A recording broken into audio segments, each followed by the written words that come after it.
guys, this is Anyam. Welcome back to my channel, and to those of you who are new to my channel, thank you so much for watching my videos and for subscribing as well.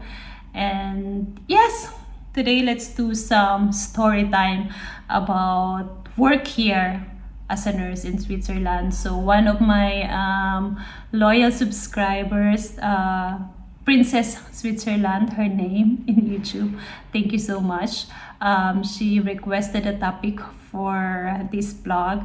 So it's more about challenges at work, toxic scenarios, and some of the rewarding time with doctors, teammates, and patients. So what are my thoughts about it? So let's do the first one, the challenges at work. So being a foreign nurse here in Switzerland is really hard. So there's a lot of challenges. So the first one is the language barrier. Maybe everyone knows about it. So Switzerland, it's either you speak German, Italian, or French. Where on my area, I'm in a German side, so they're speaking here German, but most of the time Swiss German. So I actually lived in Germany for a longer time, so more than 8 years, and they speak High German there, so it's actually not really a problem. But when I came here in Switzerland, they actually understand High German, but most of them, they really speak Swiss German. So you really have to adapt, and you really have to learn some of it as well, para naman medyo maintindihan mo din sila. Although if they don't understand you, they will answer back into a High German, which is Hochdeutsch. So, syempre, in a new environment, new community, the language is really important, and it's one of the key moment for para makapag-communicate ka, of course, not just in teammates, but also doctors, other medical professionals, and also to your patients. So, isa yun sa mga naging challenge ko at first here.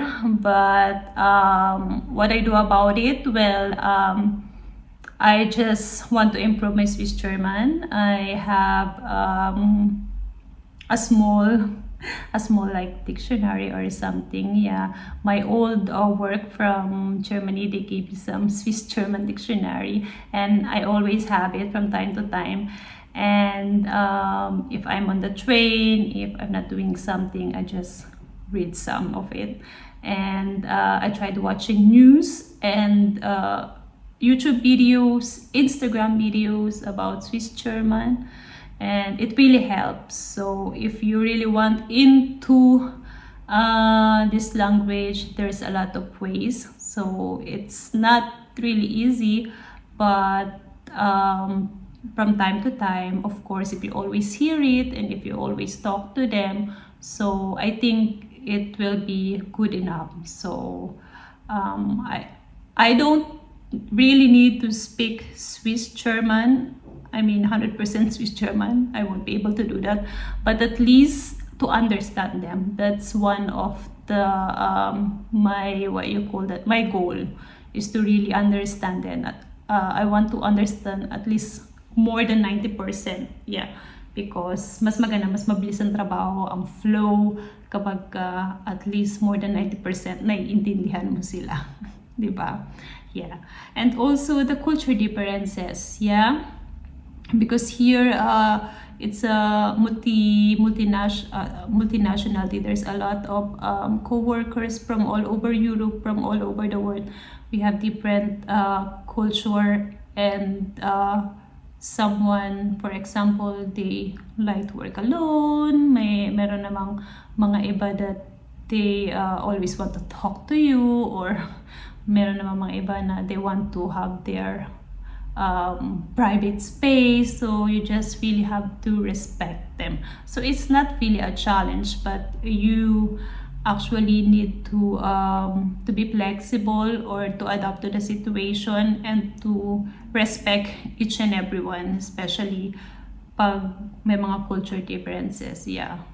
So another one thing is the discrimination or racism. Well, I'm really lucky. I don't really have experience having that bad discrimination or really what you call that, racism at work. Well, a little bit, yeah, but it's not really affect me that much. But I heard from some Filipino colleagues or Filipino workers back then in Germany na naka-experience na rin ng talagang discrimination and racism. So what you can do about it, you have to raise awareness for that people that discriminating you. You have to voice out, you have to give your opinion, and you have to stop them. Yeah, that's really important that you voice out that it is not okay to discriminate someone, and it's really not okay. The racism, we are all human, we are all equal, we are all working hard, we are all employees. We have to give respect to each other. So if you feel that at work na nadi-discriminate ka because of your skin color, because of your accent, or because you're from Asia, from African or whatsoever, you have to voice it out. So please, wag mong kimkimin and wag mo yung what do you call that? Wag mong i-ignore, because in the long run, if you always keep it to yourself, doon nagsisimula ang burnt out. So you really have to voice it out. So for example, colleagues discriminate you, you have to ask them about the problem, and yeah, just let it out. An honest conversation, for example. Yeah, and then you just ask for the reason, and then wag magpapaapi. So I don't really like that kind of discrimination. So not only on the skin color or your or from where you are, but also meron ding discrimination sa work because one is students, one is practicant, or one is what you call that, cleaner. Yeah, there's something like professional discrimination. So as much as possible, we want to avoid it. So how will you avoid it? You have to stop them discriminating you. And of course, magkakatabi yan, discrimination, racism, and bullying. So also, if you feel that you are being bullied at work, and napagkakaisahan ka na ikaw na lang yung laging mali, even though you know to yourself that you're just doing your work, you really have to voice out. You really have to talk to those person that mocking you, and if it's not work, you have to go to your head nurse, to the organizational chart. You have to talk to your head nurse, and you have to address your feelings, and you have to say it. Yeah, because kapag in-ignore lang natin, kapag hinayaan na lang natin na ganun, they will always do that.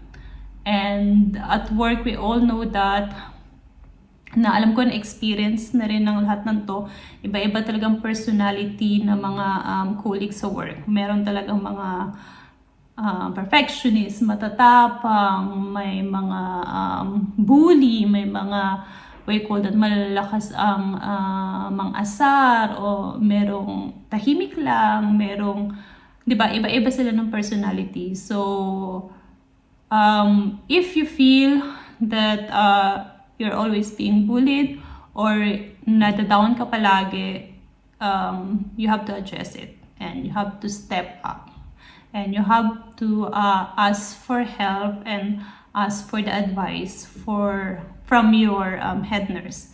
Importante talaga yon, kasi work environment is really important. I always said that. diba? Kasi you always go there every day. So if you're feeling insecure working there, feeling not good enough working there, it's not right. So yun yung mga challenges at work na na-experience ng mga foreign nurses here in Switzerland. I do experience some of it, and the challenges are still there. There's always a challenge every day, but I tried my best to conquer it, and I always try my best to give myself a worth, and keep myself a priority first, and pay myself first, because I'm the one working, and it is important that mentally is healthy. So mental is my mental is clear and at peace and healthy, and also my physical strength and body. So yeah, nurses, Filipino nurses, foreign nurses, if you're experiencing some bullying, discrimination, racism, we have to stop them. And other challenges, of course, you can deal with it with time. So toxic scenarios. So yeah, there's actually no perfect working environment, yeah, but you will feel it yourself if the environment is always toxic. For me, what is the toxic scenarios? Laging negative thoughts or negative ang environment. So for example, kakapasok mo pa lang, marami nang nagreklamo, marami nang naiinis, marami nang naninita ng mga maling ginawa ni ganito, ni ganyan, ni ganyan. Or gossiping a lot. Yeah, they are not satisfied with the work of this person, of this person. Yeah, it's actually toxic. And of course, the understaff and the high patient ratios, this is one of the toxic scenarios as well. If always understaffed, kasi you're the one who is suffering, and the employees itself are the one na laging nandoon, yung laging nagiging stressful and nagiging fatigue after work because of high patient ratios and understaff, and nag-end up siya into a burnout. So this is also really toxic. And yeah, my thoughts about it will I had an experience before, a really toxic scenarios when I was working in Germany. I was working in an ICU unit. So tumagal ako doon ng 2 years. I just said kukunin ko lang yung experience, and I just leave this environment because yeah, maraming mga list, and i-ano ko na lang kung ano yung mga short reason why. Because of the toxic environment, that everything is negative around me, and it's just like everyone is perfectionist, and the experience is really good, and you can grow on that team, on that community, but there is no team unity. And the head nurses, we have poor head nurses, or sinasabi nilang mga laitungen.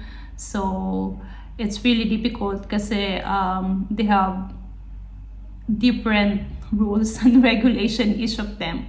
So medyo confusing. And also parang walang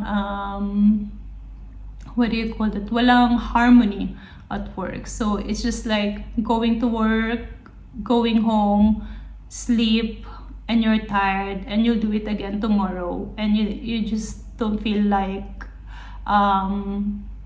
going to work because you're not happy. So I left this environment, and then I said to myself that I know that there's no perfect environment at work, but if the environment is unhealthy, negative, and if you feel disrespectful, and if you feel that the management and some colleagues and employees are always hostile about small things, so it is not actually worth it to stay longer. So I just left.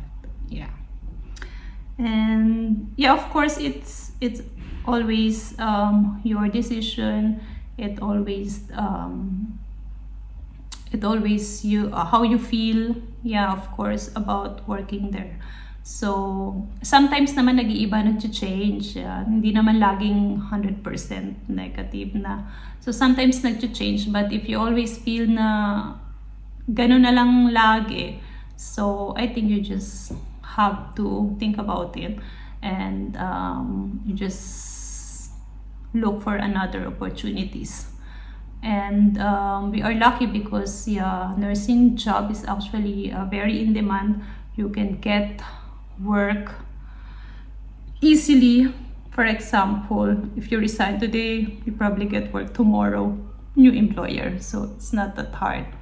So, but of course, you have to balance it first as well. Yeah, hindi naman lagi kaka-start mo pa lang, and then you said, oh, toxic na masyado, hindi ka pa nga nakakapag-adjust, hindi ka pa nakaka-really into the environment, into the team, ayaw mo na. So, syempre, you just have to try it first, di ba? You just have to feel it, look, and observe. Yeah. Pero sometimes, may mga ganun naman na scenarios, umpisa pa lang talagang hindi mo na gusto. So, you can also leave. So everyone is different. So the most important thing is you're satisfied, you're happy, and you have peace of mind, and you know na hindi mo na compromise yung health, and hindi mo na compromise yung yourself being on that environment or being on that work. And syempre, meron naman mga rewarding time and mga precious moment with your teammates, colleagues, and doctors. So, in my experience, on my last work in Munich, I was there for almost 5 years, I think 4.5 years before I left. So, my team was really a friendly team. It's just like a family. So our leader, the head nurse, she was really good, she was really nice, she was really approachable, and we bonded really good, and I made a lot of friends. So I treat them as my friends as well, not just a colleague. So sabi nila nga, di ba, at work, not everyone is your friend, but on my last working environment in Munich, they were all really nice to me during the time I was there, and we really had a good bond, and I still have contact with them. We're still friends, and you know that the team has unity and the team has harmony, and we really respect, so we respect each other even though we have differences. We know that we what you call that, may mga time na may mood lang, or may mga time na medyo toxic lang, marami lang ginagawa, but at the end of the day, we help each other. We know that we support each other's back, and yun ang maganda kasi is not a lot of gossip as well.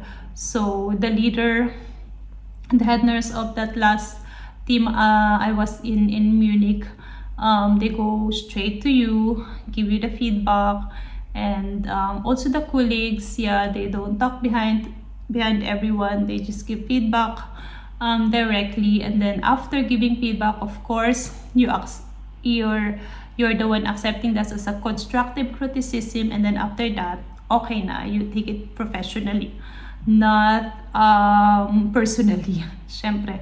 Also, constructive criticism is also good for our growth. So, as a nurse, syempre, we really have to accept it. There's a good feedback, a good criticism. So, if it's constructive, you have to accept that and have to improve yourself.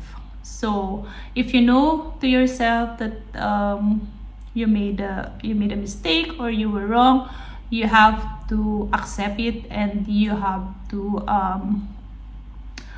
accept it and ipaalam mo. So Don't be so hesitant hiding the mistakes or failures that you have, especially if you know that the team is there supporting you.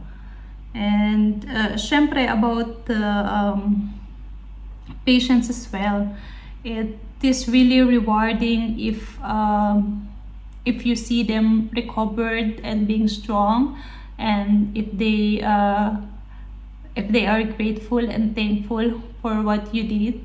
And it's a different feeling, of course, yeah, for lalo na to those who are really ill, and then they actually gain their strength back because you helped them, and also the empathy that you give, and also being the listener because you're the nurse, ikaw yung napagbubuhusan nila minsan ng mga sama ng loob nila, or na mga difficulties na napagdaanan nila about the illnesses. So it's also a rewarding experience to hear their story and to see them being stronger again, and to see them being to recovered and ma-discharge sa hospital. So iba rin naman yung experience. So very thankful and grateful for that as well. It's a different kind of feelings that giving us. So I think that's it. The three different different topics, yeah. And I hope you have learned from that. So I'm actually also improving myself, being a foreign nurse here in Switzerland, being immigrant, being an expat, or being a new nurse here. So it's still difficult. It's not easy. Well, being being foreigner in this country is actually what you call that, hard as well. So it's up to you how you can handle it. So don't give up. So to all my fellow nurses, to those kung wala man kayo dito sa Switzerland, it's not about being here in Switzerland, but also in the other countries, Saudi, wherever it is, Germany or whatsoever.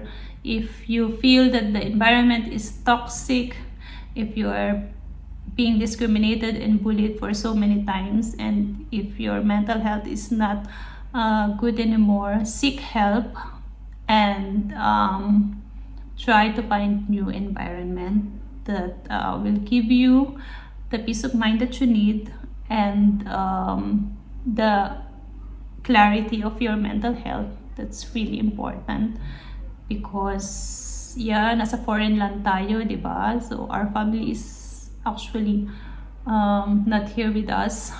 Well, some of them, but we just have to be stronger for ourselves, and we need to stand for ourselves. So there's no one standing for you, and there's no one loving yourself but you. So as I always say, pay yourself first. Your priority is yourself because you're the one who is working. So yun lang. Thank you so much, and I hope you continue to support this channel, and I try my best to do some more videos pa about nursing job here, life here, and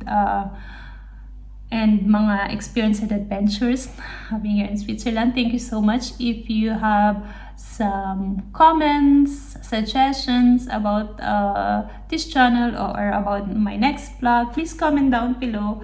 And again, thank you so much guys for watching, and to shout out to Princess in Switzerland. Thank you for always watching all my videos. Thank you so much, and hope na satisfied ka in this vlog. Thank you. Bye guys.